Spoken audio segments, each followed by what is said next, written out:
Look, sweetheart, I don't care who sent you or what form they filled out to get you on this boat. You are listed as a civilian observer, and that is exactly how I intend to treat you. Find your bunk, stay out of the way, and don't touch anything you weren't specifically invited to touch. Is that perfectly clear?" The words landed in the narrow passageway of the fast-attack submarine like a dropped wrench, sharp and metallic and wrong. The duty captain, a man named Hargrove, didn't wait for an answer. He had already turned back to his clipboard, already dismissed the woman standing before him as a problem that had been neatly categorized and filed away. She was civilian. She was cargo. She was, in his estimation, someone else's headache delivered to his boat in a civilian windbreaker and sensible shoes, carrying a single canvas bag that looked like it had been packed for a weekend fishing trip. She did not respond. She looked at him for exactly 2 seconds, the kind of look that contains an entire conversation, and then she picked up her bag and moved down the passageway toward the bunk space he had indicated, stepping around a pair of junior sailors with the ease of someone who had navigated tighter spaces in worse conditions. The junior sailors watched her go. One of them, a petty officer second class named Kowalski, frowned slightly. Something about the way she moved bothered him. He couldn't have said what it was. He filed it away and went back to his pre-departure checklist. Captain Hargrove handed his clipboard to the XO, Commander Ellison, and didn't lower his voice. "Command is sending us a babysitter," he said. "Keep her away from the con and out of the crew's hair. I don't want anyone spending their patrol playing tour guide to a policy observer." Ellison said nothing. He nodded, made a notation, and kept his expression carefully neutral. He had learned, in 3 years as Hargrove's executive officer, that the captain's certainties were architectural. You didn't argue with load-bearing walls. You waited for the structure to reveal its own weaknesses. Below, in the narrow bunk space assigned to visitors, the woman sat on the edge of her berth and took a paperback novel from the side pocket of her canvas bag. It was a worn copy of Patrick O'Brien's The 13-Gun Salute. The spine cracked in several places, the cover softened to near translucency by what looked like years of handling. She opened it to a dog-eared page somewhere in the final third, leaned back against the bulkhead, and began to read. Her name was Catherine Marlowe. She had not introduced herself by that name to Captain Hargrove. She had not introduced herself by any name. She had presented a standard access authorization card to the gangway watch, walked aboard, and followed the duty officer to the passageway where the captain had been waiting. She had listened to his instructions. She had complied. She had not corrected him about a single thing. The book was good. She was at the part where Maturin receives news he has been waiting for, and the author had built the moment with his characteristic patience. She found herself rereading a particular paragraph twice, savoring the construction of it, before the sounds of departure evolution filled the boat around her, and she turned the page. In the upper world, the submarine was being made ready for sea. There is a particular kind of organized chaos that accompanies a fast-attack boat's departure from a stateside naval station. A choreography that looks from the outside like barely controlled disorder, and from the inside like a language spoken only by those who have learned it through repetition and consequence. Lines were being cast off. The engineering watch was cycling through its final checks. The officer of the deck, a young lieutenant named Ferris, was speaking in calm, clipped sentences into his headset, receiving and confirming reports from stations throughout the boat. Captain Hargrove stood on the bridge, the wind off the harbor cutting across his face, and watched the pier recede with the satisfied expression of a man exactly where he believed he belonged. He had commanded this boat for 14 months.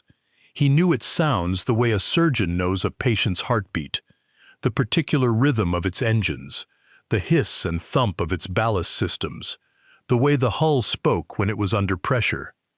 He was, by any objective measure, a competent captain. His efficiency reports were excellent.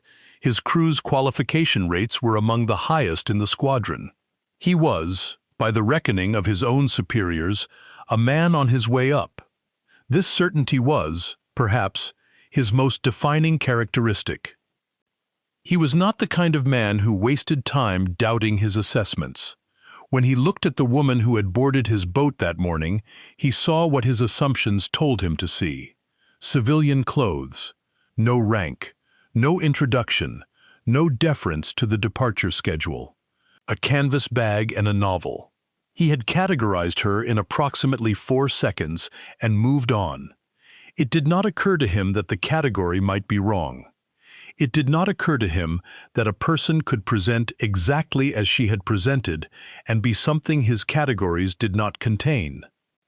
Down in the bunk space, Catherine Marlowe read another 3 chapters before the boat submerged. She felt the change in pressure with the ease of familiarity, the subtle equalization that comes when a submarine completes its dive sequence and the ocean closes above it. She had felt it many times. Enough times that her body recognized it the way most people recognize the moment an airplane lifts from a runway, not as an event, but as a transition, a punctuation mark between one kind of existence and another. She turned a page. Maturin was now at dinner. The food, according to O'Brien, was execrable, but the conversation was excellent. She found this satisfying. The first several hours of the patrol passed without event. The crew settled into the rhythms of underway watch rotations, the constant background hum of machinery, the careful management of space and time that defines life aboard a submarine. Meals were served in 2 sittings. The duty watch changed on schedule.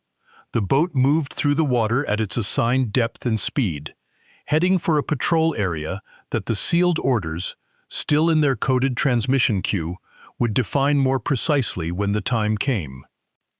Catherine Marlowe ate in the crew's mess during the 2nd sitting, at the end of the table nearest the bulkhead, with her novel propped against her coffee mug.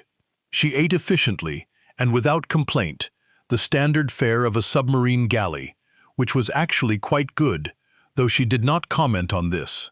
She answered questions when crew members, emboldened by curiosity, asked them, no, she wasn't bored. Yes, she'd been on a submarine before. She didn't say how many times. A young machinist's mate named Torres asked if she was a journalist, and she smiled and said she was not. He asked what she did, and she said she worked for the Navy in an advisory capacity, which was true in the way that saying the ocean is wet is true, accurate, incomplete. Torres went back to his meal. Something about her answer didn't quite sit right, but the machinist's mate was 23 years old and had other things to think about. He filed it in the same drawer Kowalski had filed his unease and forgot about it. She returned to her bunk and her book. Captain Hargrove, for his part, managed to forget she was aboard for most of the first day. She had done exactly what he had asked, stayed out of the way, remained in the visitor bunk space or the crew's mess, caused no disruptions, and asked for nothing. He mentioned her once to the XO, in passing, with the mild satisfaction of a problem that had resolved itself. She seems harmless enough, he said. Ellison agreed, which was what he did when he lacked sufficient information to disagree usefully. The captain went back to his patrol. There were navigation updates to review, a scheduled communication window, a training evolution for the junior watch officers that he had been planning for several weeks. The boat was running well. The crew was sharp. The patrol was going exactly as planned. He was right about all of that. He was wrong about everything that mattered. On the 2nd day, she finished the Patrick O'Brien novel and began a 2nd book she had packed. A dense and technical history of the Pacific submarine campaign in the Second World War. She read with the focused attention of someone who is not reading for entertainment, but for confirmation, checking the author's claims against things she already knows. occasionally making small marks in the margin, with a mechanical pencil she kept clipped to the book's cover. Petty Officer Kowalski, passing the bunk space doorway during a routine task, saw the pencil marks over her shoulder. He couldn't read them from that angle, but something about the character of them, the precise annotations of a reader who is critiquing rather than consuming, caught his attention for a half-second before he moved on. He thought about it, off and on, for the rest of his watch. 36 hours into the patrol, the sealed orders arrived. They came in as a coded transmission during the communication window, a package that the radio room logged, flagged, and routed to the executive officer as per standard procedure. Commander Ellison received the packet in the radio room, ran the decryption himself, as was proper for sealed orders, and read the contents in the particular silence that falls over a person when they encounter information their mind needs a moment to fully process. He read it twice. Then he sat very still for approximately 15 seconds.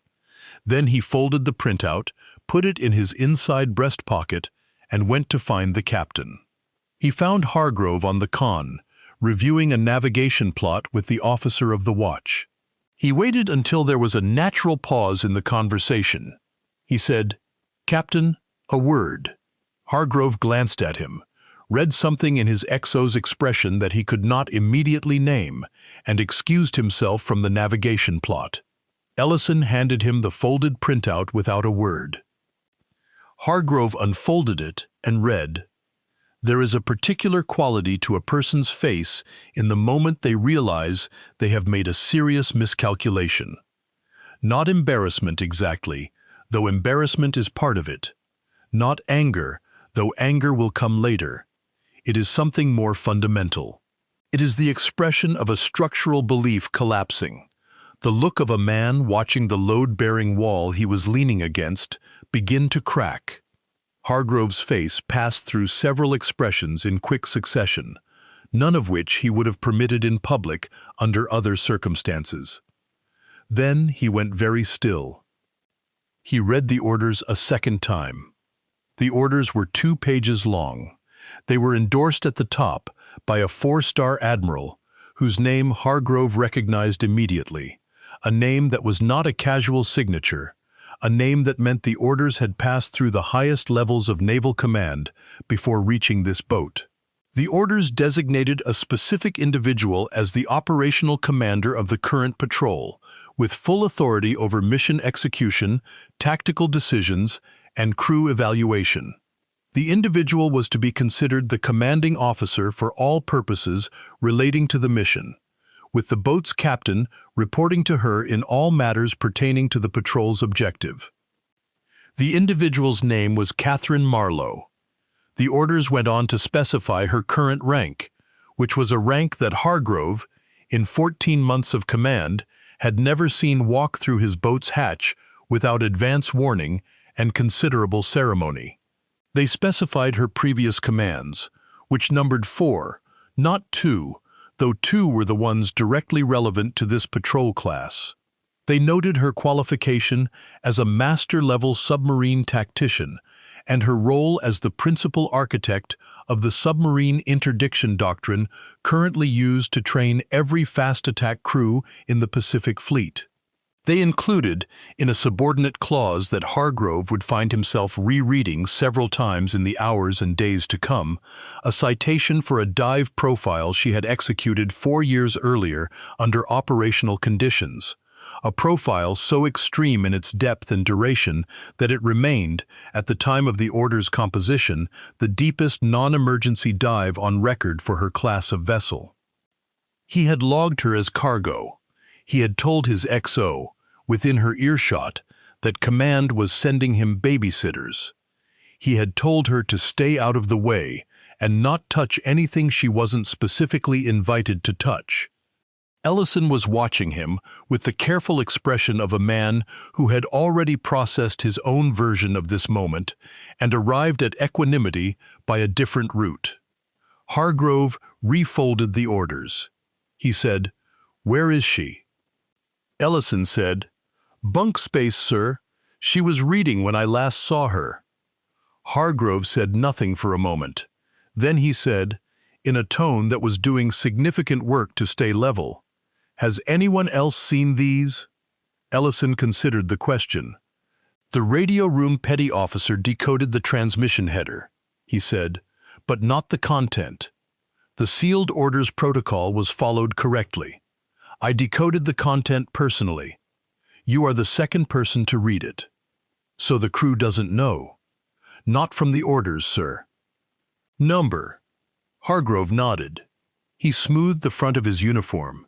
A small, unconscious gesture, a man reassembling himself. He said, "I'll go speak with her." He said it the way a person says a thing they have decided to do before they have fully decided they want to do it. If stories like this mean something to you, if these quiet reckoning moments are why you're here, you can help keep them coming on Patreon. The link is right there in the description. He walked through the boat to the bunk space. The passageways of a fast-attack submarine are not wide. They require a certain economy of motion from the people who navigate them. Hargrove was a large man, broad through the shoulders, and he moved through his own boat with the comfortable authority of ownership. He knew every junction, every valve wheel, every overhead cable run. He knew this boat the way he knew his own body. He had not anticipated how long the walk to the bunk space would feel. The crew, as it turned out, knew. Not from the orders. But submarines are small, and people live in close physical proximity for extended periods. And the specific quality of Commander Ellison's silence when he found the captain on the con, and the further specific quality of the captain's silence when he read what Ellison gave him, and the way both men had moved carefully and without their usual authority, these were things that experienced sailors read the way a barometer reads pressure. The atmosphere of the boat had shifted in a way the crew could feel without being able to name, and the collective unconscious of the watch sections had quietly registered it and begun to talk, in the careful, oblique way that submarine crews talk when they are paying attention to something without wanting to be seen paying attention to it. By the time Captain Hargrove reached the passageway outside the bunk space, it was not empty. He had not expected this. He stopped at the sight of it. There were 7 sailors in that passageway, positioned at intervals that could have been coincidental and were not. Kowalski was there, and Torres, and 3 other junior enlisted men whose faces Hargrove knew by name, and a petty officer first class named Herrera, who had been aboard since before Hargrove's command, and the chief of the watch, a man named Rutledge, who had 15 years in submarines and the kind of stillness that comes from having seen the important things clearly for a long time.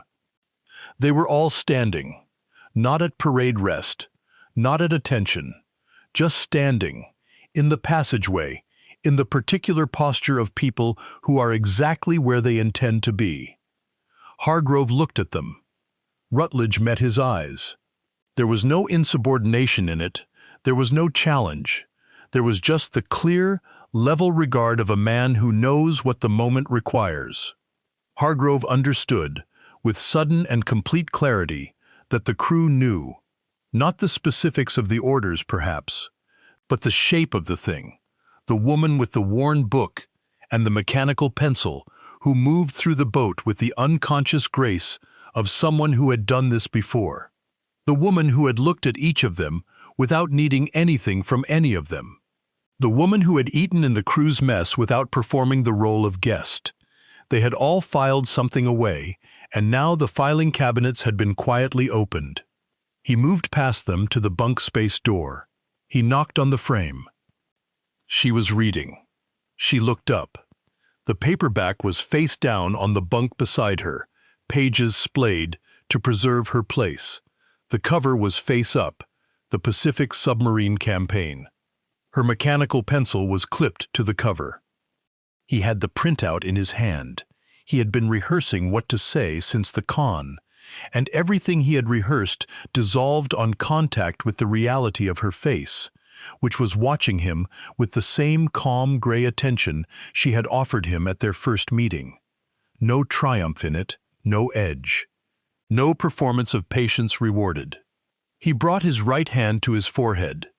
It was not a casual salute.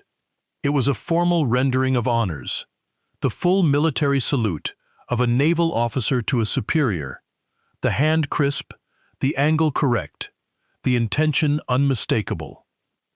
He held it. She looked at him for a moment. Then she set the printout aside, the one she had not moved to take from his hand, and rose from the bunk in a single motion that was, like all her movements, more fluid than it had any right to be. She came to attention. She returned his salute. She said, "At ease, Captain." Her voice was exactly the same as it had been in the passageway when he had given her instructions about the bunk space. Measured, unhurried, carrying nothing extra. He lowered his hand. He was aware, with peripheral sensitivity, that the passageway behind him was very quiet. She said, "I think you've read the orders." He said, "Yes, Commander." The word, the rank, cost him something measurable. She did not appear to notice the cost, or if she noticed, she did not collect it. She said, "Then we're in agreement about how to proceed." He said, "Yes, Commander." She looked at him for another moment. Then she reached back to the bunk and picked up her novel, the Patrick O'Brien, and slipped it into the side pocket of her canvas bag.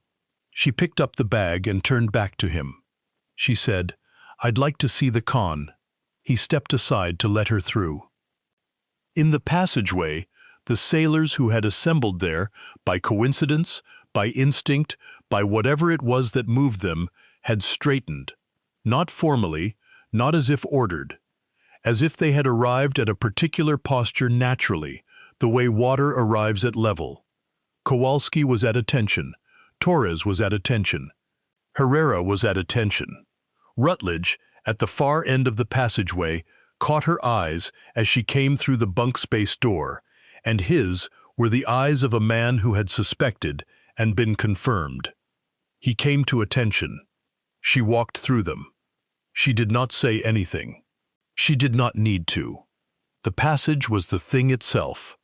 A woman walking the length of a passageway through sailors who were, without order or discussion, rendering her the kind of regard that is not produced by rank alone, but by something they had all independently arrived at across 36 hours of observation. She walked to the con. The con of a fast-attack submarine is a compact space that is nonetheless the functional center of the vessel's world, the point from which its motion and purpose is directed.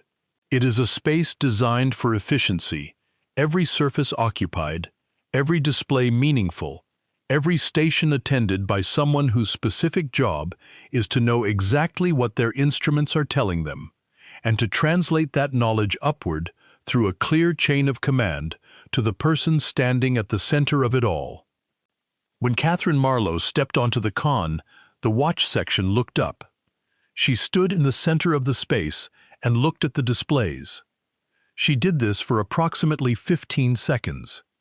Then she began to move through the stations, not with the careful, self-conscious movement of someone observing, with the specific, targeted movement of someone checking.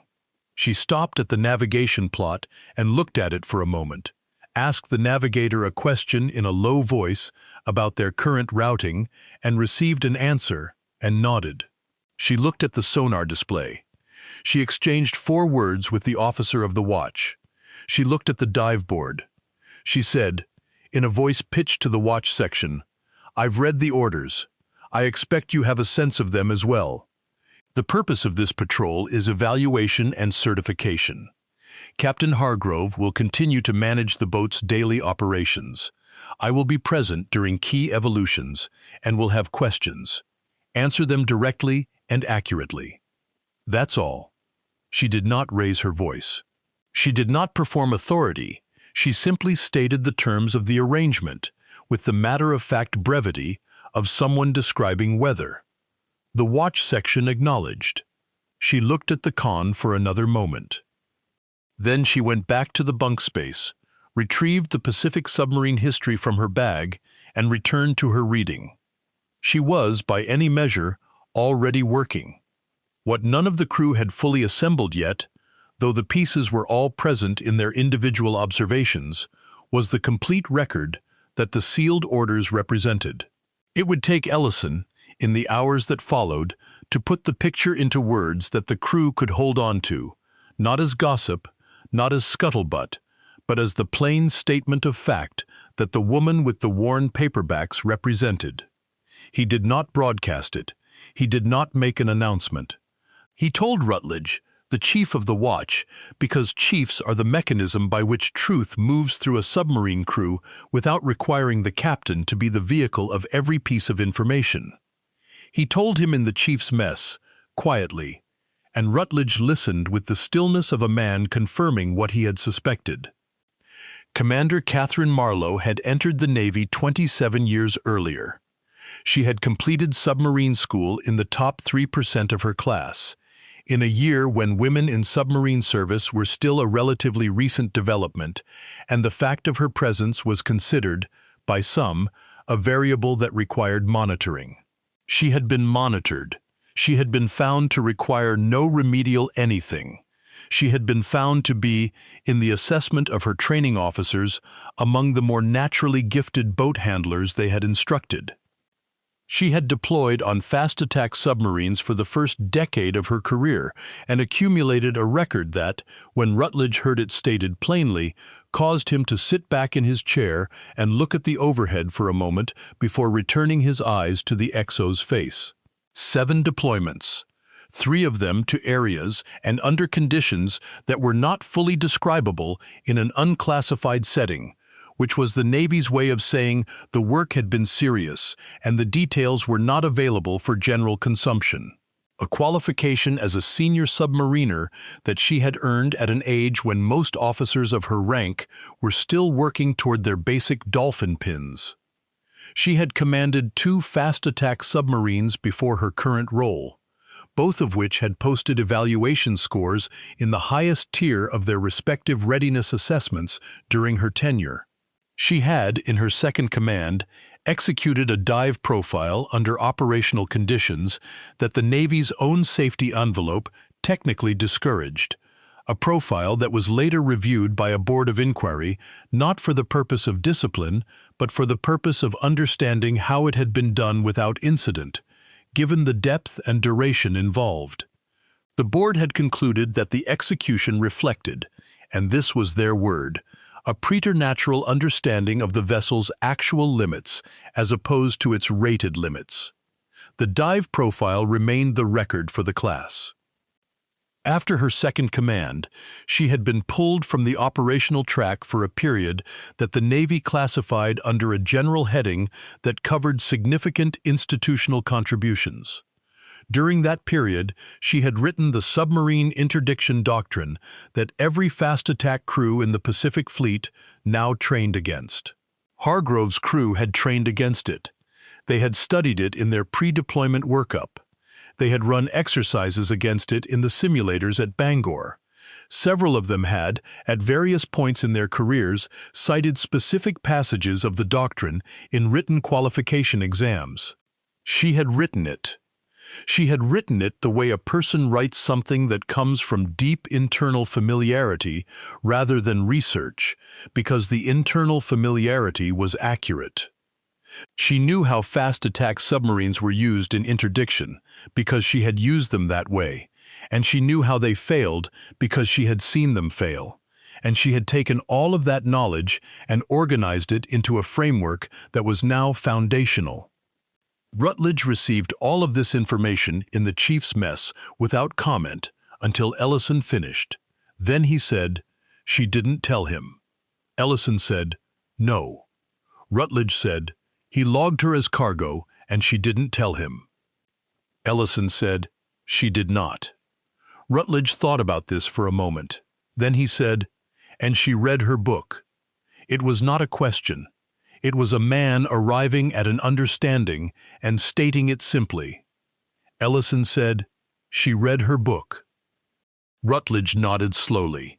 He said, "That's either the most patient thing I've ever heard of, or it's something else." Ellison said, "I think it might be both." Rutledge left the chief's mess, and the information moved through the boat the way such things move, not quickly, not dramatically, but with the particular thoroughness of truth in a small enclosed space where there is nowhere for it to go except into the people who are already there. By the next meal sitting, Kowalski knew. Torres knew. The engineers' mates knew. The sonar techs knew.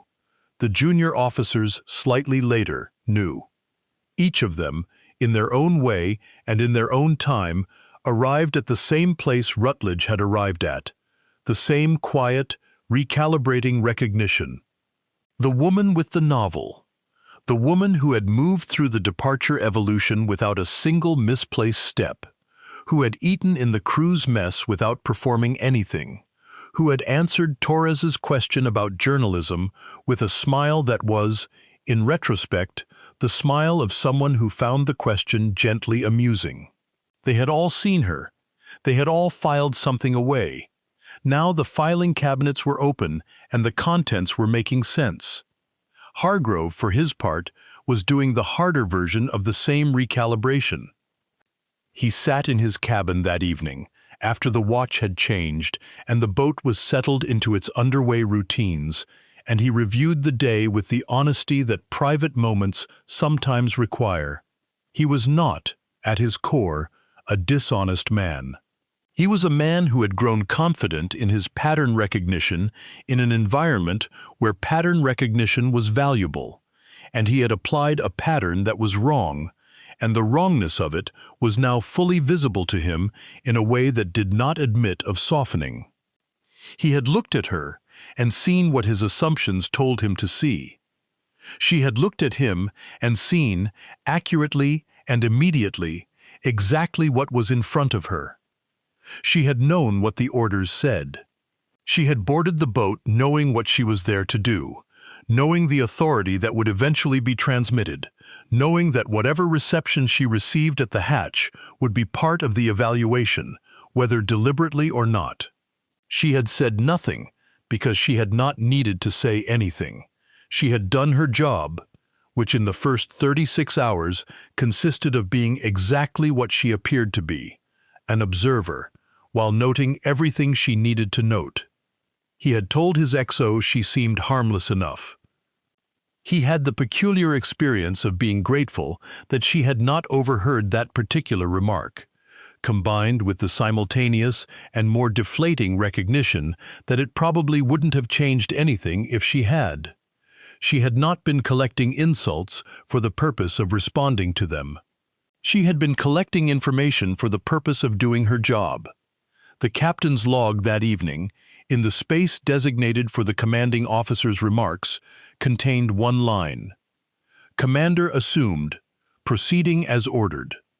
He wrote it with the understanding that understatement was the only available instrument. The patrol continued. Commander Marlowe's evaluation of the boat ran for the remaining duration of the patrol. She was, as a practical matter, a precise and exacting observer, the kind whose presence sharpens the observed without requiring any explicit statement of expectation. She attended key watch evolutions. She sat with the sonar team for extended periods and asked questions that demonstrated, in the specific and technical nature of their content, that she understood exactly what the displays were showing her. She conducted informal conversations with crew members at various levels of the hierarchy, the kind of conversations that appeared casual and gathered considerable information. She never raised her voice. She never created a dramatic moment. She completed 2 notebook pages of observations in a small, precise handwriting that no one was close enough to read. Though Kowalski, who had stopped trying to file things away and started paying open attention, noticed that she wrote with the same mechanical pencil she used to annotate her books. He decided, somewhere in the 3rd day of the patrol, that she was the most competent person he had ever been in a confined space with, and he had spent time in a confined space with some genuinely formidable people. He was not quite sure how he had arrived at this conclusion without being able to point to a single dramatic demonstration. She had not done anything spectacular. She had simply done everything correctly, with a completeness and precision that was, once you were watching for it, deeply visible. This was, he would understand later, exactly the point. She was evaluating a crew's readiness for an interdiction mission. She was doing so by observing how a crew performed under normal conditions, because normal conditions are what reveal the actual level, not exercises, not performed excellence, but the quality of routine attention in the absence of pressure. And she was observing it from inside the routine itself, having arrived as a visitor and stayed as an invisible standard against which everything in the boat was quietly being measured. She was very, very good at this. The day before their return to port, she sat with Captain Hargrove in the wardroom for 90 minutes. The meeting was, by all external appearances, a standard operational debrief. It was not that. It was her verbal summary of what she had found, delivered in the organized, specific, and relentlessly fair manner of someone who has done this many times and understands that the value of an evaluation lies in its precision, not its severity. She told him what the boat did well. There was a significant amount. The crew's technical proficiency was high. The watch section discipline was strong. The engineering department had impressed her particularly, and she named the specific evolution that had impressed her and explained why. She told him what the boat did well. There was a significant amount. The crew's technical proficiency was high.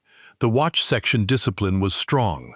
There was a significant amount, and explained why. She told him what the boat did well. She was specific here too, more specific than he expected, naming particular training gaps, noting 2 procedural habits she had observed that fell below the standard the doctrine required, identifying 1 junior officer who had the technical knowledge but not yet the confidence to act on it without seeking reassurance. She spoke with no editorializing. She did not reference their initial meeting. She did not produce, at any point, the tone of someone settling a score, because she was not settling a score. She was doing her job, which was to make the boat better, and the boat's captain was a necessary instrument of that purpose, and she treated him accordingly. At the end of the 90 minutes, she slid a copy of her written assessment across the table. It was 4 pages, typed on a compact printer she had carried in her canvas bag, and that no one had realized was in her canvas bag. She said, "The boat is close. The 2 procedural items I mentioned will require your attention in the next workup cycle. The junior officer issue will resolve itself if he gets the right opportunities. I'll note in my report that I consider this crew ready for the mission with those caveats." Hargrove received this. He said, "Commander, I owe you an apology." She looked at him across the wardroom table. She said, "What you owe me is a crew that meets the standard. From what I've seen, you're most of the way there. Finish the job." She stood. She picked up her notebook and her mechanical pencil. She went back to the bunk space and put the Pacific submarine history in her canvas bag and took out her next book, which was a worn paperback of a novel by Patrick O'Brian that turned out to be a different entry in the series than the one she had finished, indicating that she carried the series in rotation and had simply been progressing through it over whatever combination of underway periods had constituted her recent schedule. She sat down and read until the boat surfaced. There was, in the end, no formal moment of departure. She walked off the boat at the pier the way she had walked on, canvas bag in one hand, paperback in the other, and was received at the gangway by a captain's aide who had been waiting on the pier and who addressed her by rank and name in the clear voice of someone for whom this was ordinary procedure. She spoke briefly with the aide, transferred her canvas bag to him, kept the book, and walked up the pier toward a waiting vehicle. Petty Officer Kowalski watched her go from the deck. He was not the only one. The boat's crew, most of them, had found reasons to be topside during the mooring evolution, which was not unusual, but the specific directedness of their attention toward the pier was. They watched her walk away in the same collective, unspoken way they had assembled in the passageway outside the bunk space, without instruction, without coordination, because it was the right thing to do and they all knew it. She did not look back. She got in the car, and it moved up the pier and around the corner of a building and was gone. Chief Rutledge, standing at the aft end of the deck, took a slow breath. He said, to no one in particular, and to everyone within earshot, "That's what it looks like." No one asked what he meant. They all knew what he meant. The after action in the weeks that followed was professional and precise. Commander Marlowe's evaluation report went to the squadron commander, then upward, and its conclusions were acted upon. The procedural gaps she had identified were addressed in the next training cycle. The junior officers she had noted received the opportunities she had recommended and used them well. He would later, in his own evaluation reports, be described in terms that echoed the assessment she had made of him on a submarine, in open water, accurate potential waiting for the right conditions to express itself. Captain Hargrove received a flag officer's review of his command in the quarter following the patrol. The review noted his crew's high technical proficiency and identified, in careful institutional language, areas for development in command judgment and situational assessment. He was not removed from his position. He was not publicly disciplined. He received what the Navy, in its institutional wisdom, knew how to deliver: the quiet, thorough, long-lasting consequence of documentation. The review would accompany his service record through his next assignment. It would be read by the people who made decisions about his future. It would be accurate. He understood this. He did not appeal it. In the years that followed, his name appeared in discussions of the patrol in the way that cautionary cases appear in institutional memory, not as malice, not as spectacle, but as example.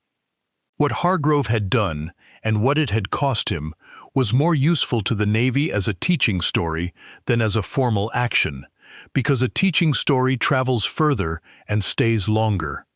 He knew this too. He became, to his credit, a better officer for it. Not a changed personality, not a different man at his core, but a captain who had been corrected in a way that reached past his self-assurance to something more durable, the actual reckoning that comes from being exactly wrong about exactly the thing you were most certain of. It is an uncomfortable gift. It does not feel like a gift when it arrives. It becomes one over time, if the recipient has the honesty to let it. He did. Commander Marlowe's report was filed, acted upon, and classified at the appropriate level. Her evaluation of the boat was delivered to the squadron as her assessment of their readiness for the interdiction mission they had been penciled in for. The mission was confirmed. The crew executed it. The mission outcomes were not publicly discussed. She was not aboard for the mission. Her work had been the evaluation. Someone else's work was the execution. She understood this distinction clearly and found it not diminishing, but simply accurate, a division of labor that reflected the actual structure of the thing. She began her next assignment. She read on planes, in waiting rooms, in the brief, quiet intervals between briefings. She progressed through the O'Brien series with the methodical pleasure of a person who has always known exactly what they want from a book. She annotated with her mechanical pencil and filed the information in whatever internal architecture she used to organize things she had learned from authors who knew how to tell a true story in fictional form. She did not talk about the patrol. She didn't need to. On the boat, in the fleet, in the institutional memory of the squadron, the story moved the way true things move in professional communities. Not loudly, not as gossip, but as the kind of fact that people return to when they are trying to explain something that matters to them. A woman had boarded a fast-attack submarine in civilian clothes with a canvas bag and a paperback novel, and had not corrected the captain who logged her as cargo. She had read her books and eaten in the crew's mess, and moved through the boat the way you move through a space when you know exactly where everything is. And 36 hours later, the sealed orders had arrived, and the captain had walked to the bunk space with the printout in his hand and come to attention. That was the story.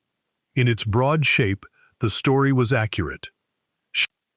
The details were the texture of it, the mechanical pencil, the O'Brien series, the passageway full of sailors who had assembled without instruction, the log entry in its magnificent understatement, the 90-minute wardroom meeting in which she had assessed the crew fairly and without score settling, and told the captain what he owed her was not an apology but a boat that met the standard. These details moved through the fleet attached to the broader shape, because details are how people remember things, how they carry meaning in a form that doesn't fade. Kowalski told the story to a boot camp buddy he ran into at Bangor 2 years later. Torres told a version of it to the junior machinists in his next duty section, over the course of the story acquiring slightly different specific numbers and slightly sharper particular details, the way stories do, without losing the essential accuracy of what had happened. Rutledge, who was the carrier of the version with the most correct detail, told it sparingly and purposefully in the chief's messes of 2 subsequent boats, to sailors who were new and young and still assembling their ideas about what competence actually looked like. He told it the way you tell the things that are worth knowing. He told it not as spectacle, not as scandal, but as instruction. The lesson in it was not simple, though it could be stated simply. He tried various formulations over the years, and none of them were wrong, and none of them were complete, because the lesson was, like most real lessons, larger than any single sentence could hold. The closest he came was something he said to Torres' replacement, a young petty officer fresh off a shore tour, on a boat running through the North Pacific during a deployment that was quiet enough to allow for the kind of conversation that sticks. He said, "The most dangerous person on the boat is almost never the loudest person on the boat. The most dangerous person on the boat is the one reading in the corner who hasn't needed to tell you anything yet." The young petty officer listened. He nodded. He didn't fully understand it yet. You rarely do, with the true things, until the moment they become relevant. But he carried it with him, filed in whatever drawer he used for the things he had been told that hadn't yet become experience. And later, in a different year, and a different boat, and a different situation, that was the same situation in the way that all situations of a certain kind are finally the same situation, he would open that drawer and find what Rutledge had put there. He would understand it then. He would pass it on. That is how these things survive. Not in documents, not in official records, though the official records exist and are accurate. They survive in the version that moves between people, acquiring the texture of their telling, remaining in its essential facts intact, because the essential facts are too structurally important to be lost. A woman had boarded a submarine with a canvas bag and a paperback. A captain had logged her as cargo. 36 hours later, he had found her in the bunk space with the orders in his hand and come to attention. She had set her novel face down to mark her page. She had walked to the con.